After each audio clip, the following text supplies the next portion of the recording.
जय श्री कृष्णा। राधे राधे।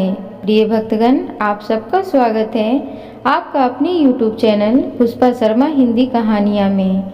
आज मैं आप सबको राधा रानी के जन्मदिन के अवसर पर राधा जी के 32 नामों का स्मरण कराने जा रही हूँ।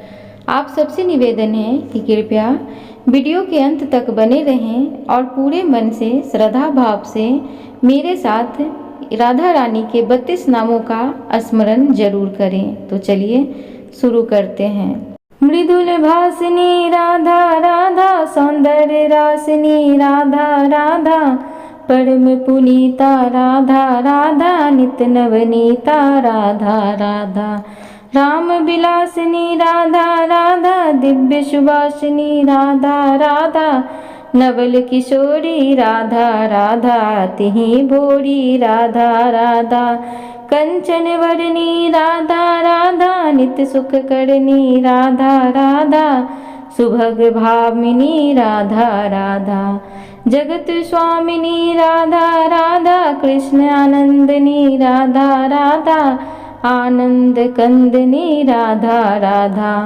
प्रेम मूर्ति राधा राधा, रसापूर्ति राधा राधा, नवल ब्रजेश्वरी राधा राधा, नित्य रामेश्वरी राधा राधा, कोमल अंगनी राधा राधा, कृष्ण संगनी राधा राधा, कृपया वर्षनी राधा राधा, परमहर्षनी राधा राधा, सिंधु स्वरूपा राधा राधा, परम अनुपा राधा राधा, परम हितकारी राधा राधा, कृष्ण सुखकारी राधा राधा, निकुंज स्वामिनी राधा राधा, नवल भामिनी राधा राधा, राम रामेश्वरी राधा राधा, स्वयं परमेश्वरी राधा राधा, सकल गुनीता राधा राधा, रासकिनी पुनीता राधा राधा।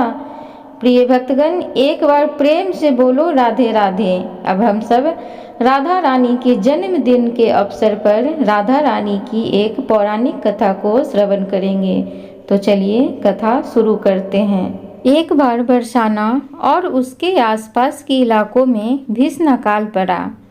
वहाँ रहने वाले लोग और साधु संतों को भोजन की बहुत ही दिक्कत आने लगी। अकाल के कारण चारों ओर हाहाकार मच गया। अकाल के कारण लोगों को उन गांवों से पलायन करना पड़ा। बरसाना में एक संत जी रहते थे।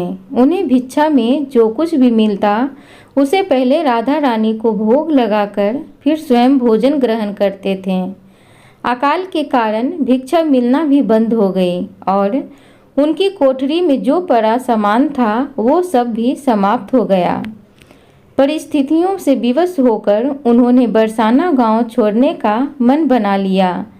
नेत्रों से आंसू बहाते हुए और राधा रानी से क्षमा की याचना करने लगे कि हे श्री जी, मुझे क्षमा करना, मुझे परिस्थितियों के वश में यह गांव छोड़कर जाना पड़ रहा है। उनकी करुणा पुकार सुनकर एक सुंदर सी ब्रज कन्या वहां आई और पूछने लगी कि बाबा कहाँ जा रहे हो। संत ने उदास स्वर से कहा कि यहाँ पर अकाल के कारण भिक्षा नहीं प्राप्त हो रही है, इसलिए इस पेट की भूख शांत करने के लिए यहाँ से पलायन करने का मन बना लिया है। ब्रज कन्या कहने लगी कि बाबा आप मेरे घर भिक्षा लेने आना। मेरी मैया हर रोज भिक्षा देने के लिए भोजन निकालती है। संत कहने लगे कि पुत्री, मैं नहीं जानता कि तुम्हारा घर कहाँ है। ब्रज कन्या बोली कि बाबा, वैद्य श्रीधर की पुत्री राधा हूँ। आप वहाँ जाकर कहना कि जो आले में भोजन पड़ा है वह मुझे भिक्षा में दे दो। संत जी ब्रज कन्या के बताए पते पर वैद्य जी के घर पहुंचकर भिक्षा के लिए आवाज लगाई। वैद्य जी बाहर आए और कहने लगे कि बाबा, आज तो हमने भिक्षा नहीं निकाली। संत ने उन्हें बताया कि मुझे आपकी पुत्री राधा ने भेजा है। उसने कहा था कि माँ ने आले में भोजन रखा है। वैद्य जी ने आश्चर्य से संत जी को बताया कि मेरी पुत्री राधा की मृत्यु तो कई साल पहले हो गई थी। वैद्य जी ने संत के कहने पर आले में देखा तो वहाँ पर भांति भांति के भोजन रखे थे। वैद्य जी की पत्नी कहने लगी कि मैंने तो कभी भी यहाँ पर भोजन नहीं रखा। वैद्य जी जान गए कि यह श्री राधा रानी की कृपा ही है। वैद्य जी ने बड़े चाव और प्रेम से संत जी को भोजन करवाया। वैद्य जी कहने लगे कि बाबा आप प्रतिदिन यहाँ से भोजन ले जाना। राधा रानी की कृपा से संत जी प्रतिदिन के खाने का इंतजाम हो गया। तभी तो कहते हैं कि बड़ी करुणामयी है हमारी राधा रानी। वह अपने भक्तों को और संतों को सदैव ख्याल रखती है। तो प्रिय श्रोतागण, एक बार फिर से बोले राधे राधे। उम्मीद है आपको ये राधा रानी की कथा अच्छी लगी हो। तो कृपया चैनल को सब्सक्राइब करें, वीडियो को लाइक करें, कमेंट बॉक्स में राधे राधे जरूर लिखें। धन्यवाद।